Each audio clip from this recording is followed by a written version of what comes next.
All right, Coleman Hughes, let me bring you in here. You testified before Congress in 2019 against the idea of reparations. You said paying reparations to descendants of slavery would, quote, only divide the country further. And you thought it would insult black Americans by putting a price on the suffering as well, and would make black Americans like yourself victims without their consent. I hope I captured that correctly, but you take it further. Make your case against. So let me just make a distinction off the bat. I support reparations for redlining, right? Because there are many victims of redlining that are still with us. They're still alive. And Cornell, all the examples of successful reparations for other groups that you highlighted were examples of reparations given to directly the victims of these human rights abuses in their lifetimes or their immediate family members. That's why I support reparations for redlining paid directly to the victims, as they're doing in Evanston outside of Chicago. I make a distinction between that and reparations for slavery, which ended in 1865. I know of no examples where groups are getting reparations for historical crimes that are over 150 years old. And unfortunately, the opportunity was tragically missed to pay it to the slaves themselves or their immediate families. But claims like this time out, right? And this is timed out. And let me say one more thing. Martin Luther King had a plan for addressing the legacy of slavery, which he laid out in his book, Why We Can't Wait. And he called it the Bill of Rights for the Disadvantaged. The Bill of Rights for the Disadvantaged was not a race-based policy. It was a class-based anti-poverty program that would benefit the black poor and the white poor and the poor of all races. That's what I support in terms of addressing the legacy of slavery. That's what I feel is the wisest path forward for this country. Let me follow up a little bit, Coleman, because it is interesting that there are some forms of specific areas where you believe a reparation of sorts should be put there.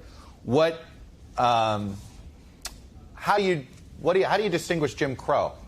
And what is the right amount of time? And I say that Germany is still paying reparations to now descendants of Holocaust victims.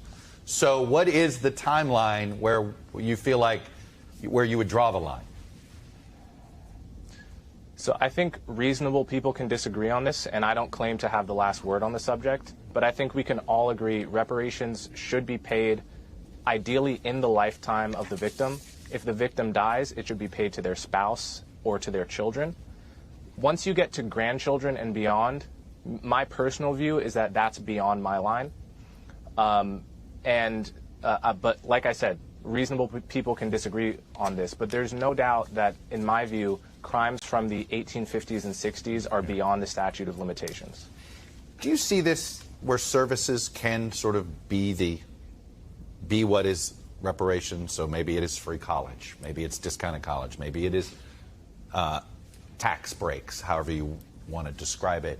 Is that an acceptable form in your opinion? It is an acceptable form.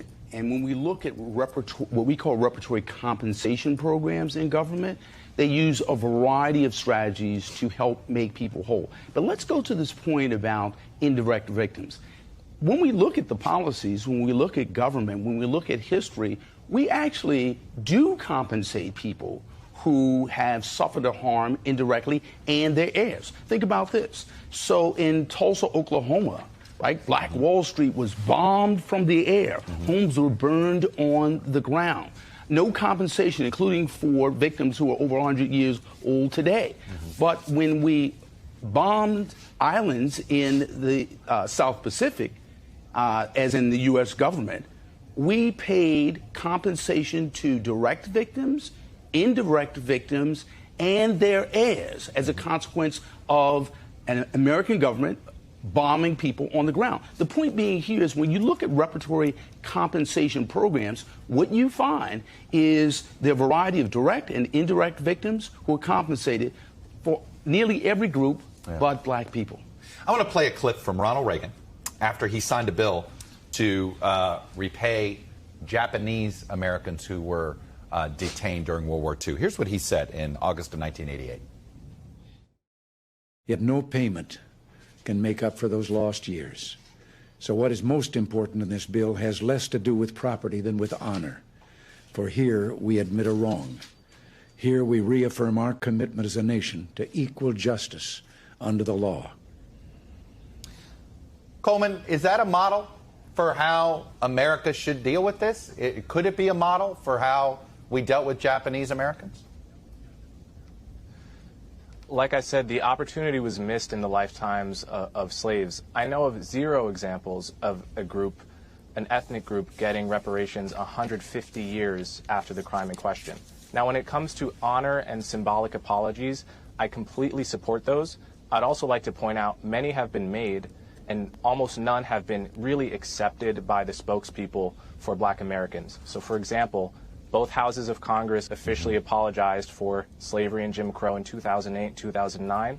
The Senate officially apologized for lynching in 2004. Slavery is, of course, a state's issue, as you know, and at least 8 different southern states have issued official apologies for slavery. We have a beautiful museum in the nation's capital, which opened with an extensive exhibit on slavery in the Middle Passage, which was overflowing with patrons when it opened. I think we have made many gestures and symbolic gestures to give that sort of honor that Reagan was talking about. Hey, Cornell and Coleman, you guys were terrific, very polite debate on something that can be very divisive in our society, but that was the whole point of why we invited you guys